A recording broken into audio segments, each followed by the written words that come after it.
I went to work as a superintendent, project manager, and I traveled around the U.S. I finally ended up in Iraq working for Halliburton as a project lead control. I took an interest in it actually while I was in Iraq, when I would make trips into Europe for R&R. I discovered ICF building techniques, and so I took a real interest in it, and I wanted to bring it back with me because it's easy to work with, and yet it's far superior in strength than anything else you can possibly imagine. Won't mold, won't mildew, termites won't affect it, weather doesn't affect it. It's concrete, so it's going to last hundreds of years. In most situations, the builder would stick frame a home like this right here. This is just a small room addition we put on after the fact, after building the home. But this would be considered traditional framing that's going on here in Oklahoma. If you used foam insulation, you would have about an R14 in this wall here, which most people would say, well, that's pretty good, you know. With fiberglass insulation, you're going to have about an R13. The foam will keep air from moving through, but what they don't stop and consider is up to 35% of the exterior wall are these studs. Well, these studs only have an R value of 3. The windows have an R value of about 3.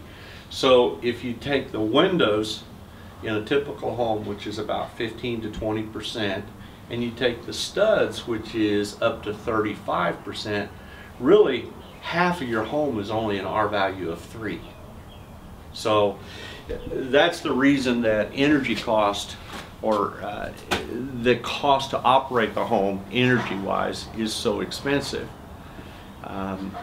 On the other hand, if you take a structure like this, the insulated concrete form, it has no thermal break at all, none. So it's a true R28 system all the way around the house. Now the only thing you have that's an R3 would be your windows. So instead of having 50% of the house be an R3, now you have 15 to 20% of the house as an R3. I've read about this for some years ago. I always thought it was a nice idea. I've seen houses built up with it after tornadoes in Kansas, and it's something I wanted to do if I ever got the chance. And then when I moved down here, we took it as a chance to do what we wanted. I talked with Daniel. I looked online on the internet, and different things. Haven't seen too much bad about this. Costs a little more up front, but in the long run, saves a little bit of money. And from what Daniel said, and searching online, the energy cost is going to be so much lower. Insurance can be lower with some of the discounts from insurance companies.